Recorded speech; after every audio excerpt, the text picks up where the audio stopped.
the first to know. Nsem-Pii TV.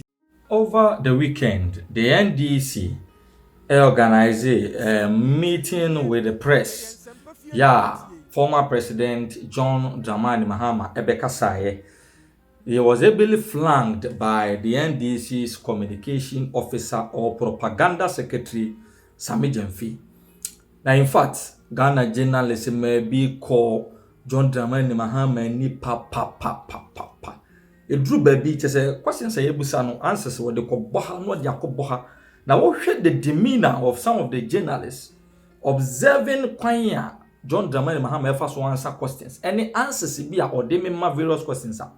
One clear example a City TV presenter Bernard Avle. Obusa question be. Na answer no bebusa question no na Captain God's Brain Smart of Onia TV. Edika busa question. Enna Bernard Avle edene de ne beta ato enti na aye two questions enna na omohwe ni mo say former president John Dramani Mahama ebiyi no ebusuya na asefem Captain Smart question obusa aye ni say former president enya afi na obeba wo wadi kan bada yehunu woni ya obeda di yehunu nioma abeye yehunu say ya obese wo man ensam a wokeka asa bere no ye de o man ni hye won sa wo say no pasa. Ya want to me and implement a single policy. Ya we say o man sika nyina ka chese wa we na no nyina man ka dopem. Ase na wa won nam yi. Sa ansem ya na guso akeka. Umfa any new policy be am. Enti die pa na wosusu se ye nyina so mfa nto abamo. That was the first question. And at Bernard Avle say, Mr. Mahama, also baba use 60 ministers. Unyina baby an chire mu se de obesi afa so ayusu 60 ministers ka na woka enti se na besi abaye ebio o se na dan kwakufo do aban create so many districts and constituencies. Meanwhile these districts and constituencies enye viable because ususu say development enko say constituencies ye di kan create awie by the use of legislative instruments e die na wo beye ama so called development na wo se enko ho aba ho no ama mo so nya fair share of the national cake. Me can be answer se pa Muhammad man enya sem ketwa. People were left stunned. Say hey enti papa na say president santo abama bi because ideas no ye shallow wo form ye pa yenko na yenko kokotie the questions and the answers provided by John Dramani Mahama. Nsem-Pii country. The Edika is Fourth Republic, Yehun Rawlings, Yehun Kufuor, Yehun Professor Mills, Wa Yehuda, Abediman Penny. It sounds like Yente Bibi Fufru Bia. I say, Yehuna Yasanko Dietri, the Yateda Nana, what can I say? Then Pana ya at the Fufra. We second coming, no. Thank you very much. Bernard Avle.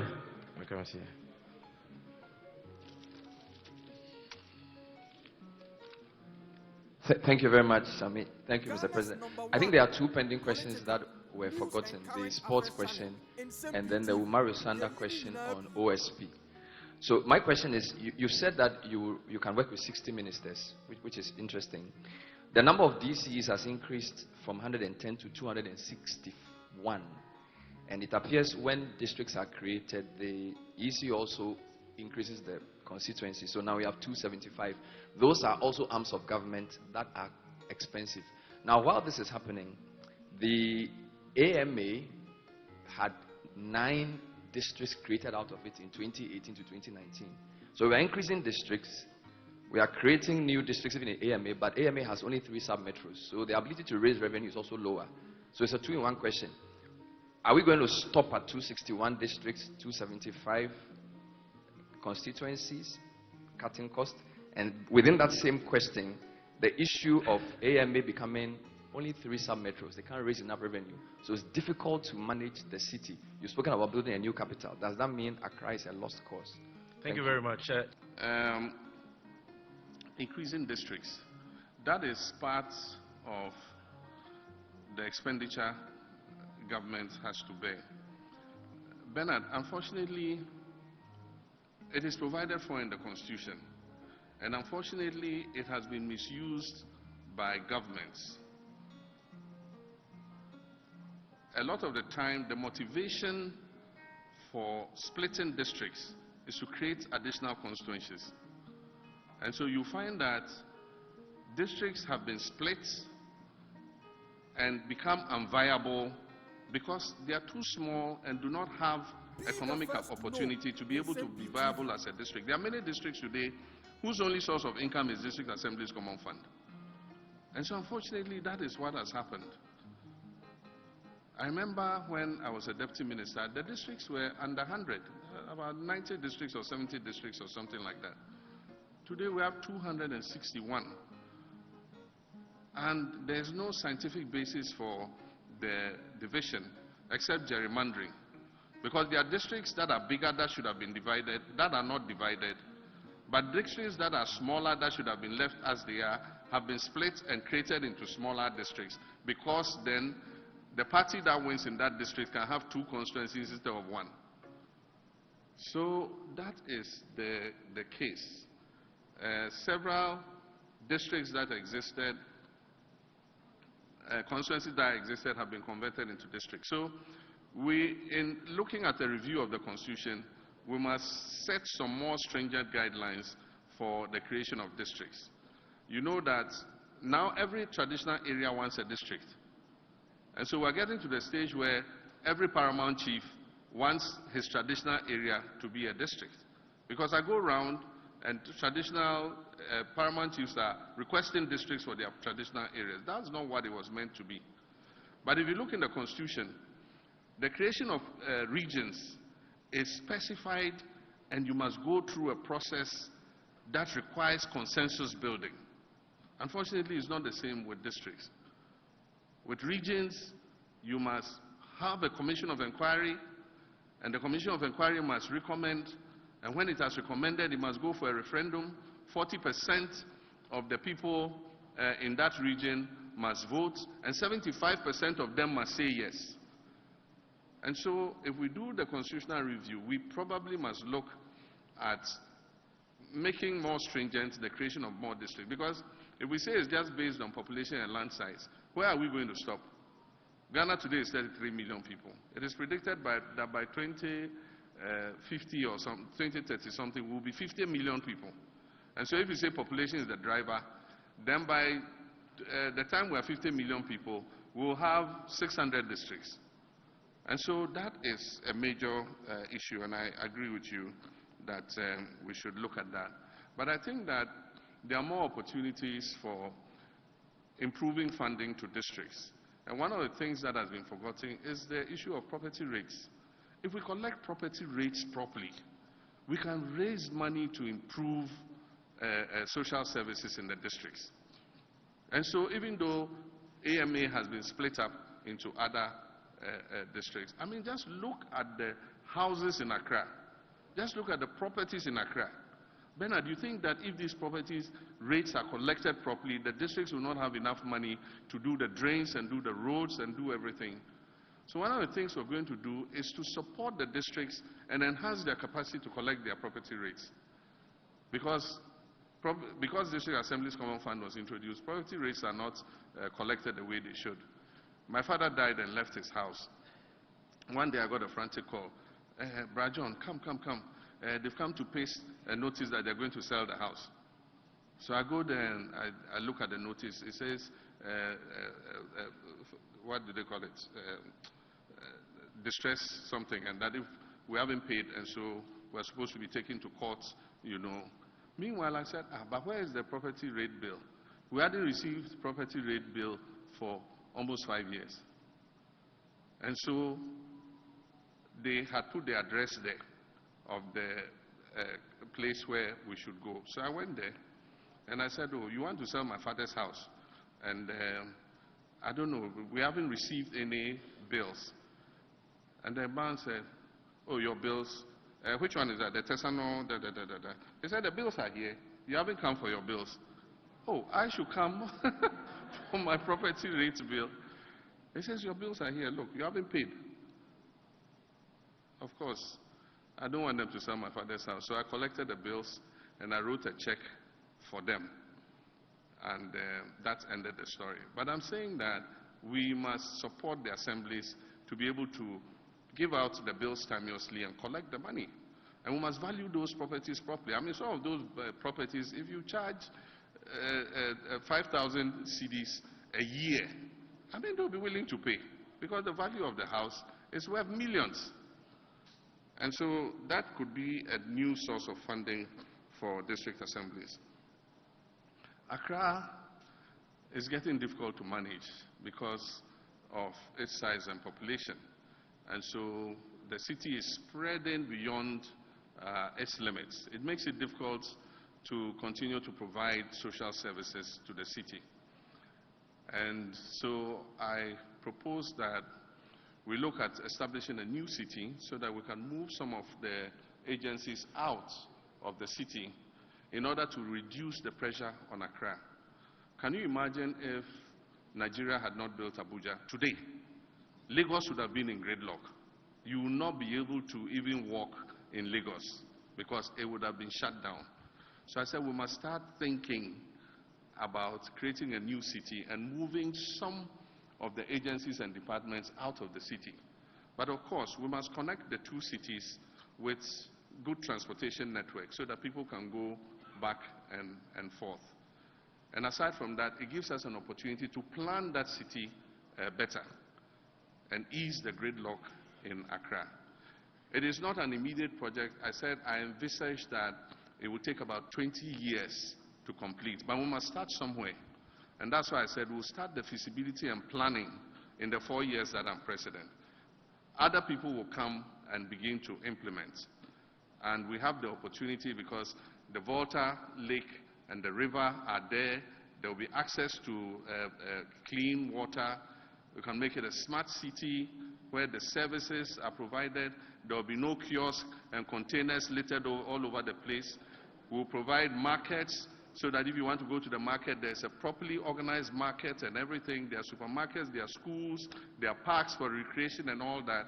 We can even make it a tourist center. We can create amusement parks so that families can go there and have amusement. We can have a water park. We have no water park in this country where you can go with your family and have a nice time. And so I've envisaged that if we start towards it, we might not live to see the end of it for some of us, but our children and our children's children will benefit from the establishment of a new city like that. Will you review the IMF policy in the future of our dear country, Ghana? After almost 8 years under the deplorable leadership of the Akufo-Addo and Bawumia administration, we have seen our country sink into a serious economic abyss. The current economic mess sums up the verdict on this NPP administration. The harsh reality is that for most citizens, the piteous journey over the period has been a very bitter experience of economic and social deprivation. The unprecedented levels of poverty, unemployment, deterioration in our people's livelihoods, and social inequity have exposed the dubious strategy of hiding incompetence under sloganeering. It confirms without hesitation that the disruptive and hasty experimentation with the lives of the Ghanaian people was underpinned by a naive exuberance, arrogance, and indeed selfishness. And I'm referring to the economic challenges that have shattered the dreams of our youth and the aspirations of the vulnerable in our society. No one has been spared, not children, not adults, including the middle class and the elderly have all been hit very hard. And I dare say, even you, the media, have not been spared. Fellow Ghanaians, and that's a very famous refrain, fellow Ghanaians, notwithstanding these challenges, I am imbued with the optimism and a steadfast belief in my God Almighty and the amazing creativity of the Ghanaian people to assure you tonight that together we shall turn around this tide. We shall turn this government's destructive tide into positive and progressive waves, waves that will reverberate in every home and corner of our country and across the globe, demonstrating that Ghana has once again gotten back on track. Let me give you 5 good and solid reasons why we shall reset Ghana and turn the tide. One is experience. Unlike any other candidate, I have navigated Ghana through tough economic waters before. My presidency was marked by significant infrastructure development, building economic buffers for inclusive growth while ensuring macroeconomic stability. I understand the intricacies of national crisis management and possess the proven experience to reset Ghana from the economic challenges that we face today. The second point is visionary leadership for economic revival. My vision for Ghana is rooted in sustainable development. I'll focus on revitalizing our economy for job creation through industrialization, enhancing agriculture, and ensuring the efficient use of our natural resources. My administration will introduce cross-cutting innovative policies that are inclusive, growth-oriented, and capable of restoring hope back to our youth. And the third point is commitment to job creation. Recognizing that our youth are the backbone of this nation, my government will prioritize and create decent, well-paying and sustainable jobs by fostering a conducive environment for entrepreneurship and innovation. The government and the private sector will not only tackle unemployment but also inspire a generation of change makers and problem solvers. And the fourth point is championing social justice and equality. I wholeheartedly believe in a Ghana where every citizen, regardless of their background or gender, has equal opportunities to thrive. Under my leadership, social interventions and educational reforms will be strengthened. The vulnerable in our society will be protected and given the opportunity to change their circumstances. And let me add that gender equality will be a cardinal feature of the Mahama Jenano Pokwajima Flagstaff House. Would lead an administration that promotes gender inclusivity in every government policy. And that is why we propose to establish a National Women's Bank to empower women to close the gender gap financially. 1 million women will benefit from the Women's Bank to finance their small and medium-scale businesses. And the fifth point is a call to national unity. Ghana's strength lies in its diversity. A 24-hour economy is a solid way to replace imports with homegrown production of goods, and thus create a solid base for a vibrant Ghanaian industry. In many instances, we don't import goods because they are better than what we produce. We import them because nobody produces them here in Ghana in the first place, or because our local production is insufficient. Therefore, the stimulus packages for companies wanting to participate in the 24-hour economy will convince businesses, and I'm sure of it, to start producing import substitutes. And do you know why? Because the market for such products already exists. If the market did not exist, we will not be importing to satisfy demand. And so through the 24-hour economy, businesses will be incentivized to start producing for this market. It is the simplest way to start growing sustainably. And when this begins to happen, imagine the number of new jobs that will be created. And here is another thing about the 24-hour economy. It will boost exports. Many Ghanaian companies still will start looking for foreign partners to develop their businesses to take advantage of the new opportunities available to them via this policy. Indeed, thanks to the African Continental Free Trade Area, these partnerships will open new foreign markets to Ghanaian companies. And goods produced in Ghana will then be exported to other parts of our continent, to Asia, to Europe, or North America, using the connections of these foreign partners that we have had. And as I've said before, I will personally chair an accelerated exports development program that will identify and promote exports in the manufacturing, agricultural products, textiles, food and beverages, pharmaceuticals, and the extractive sectors.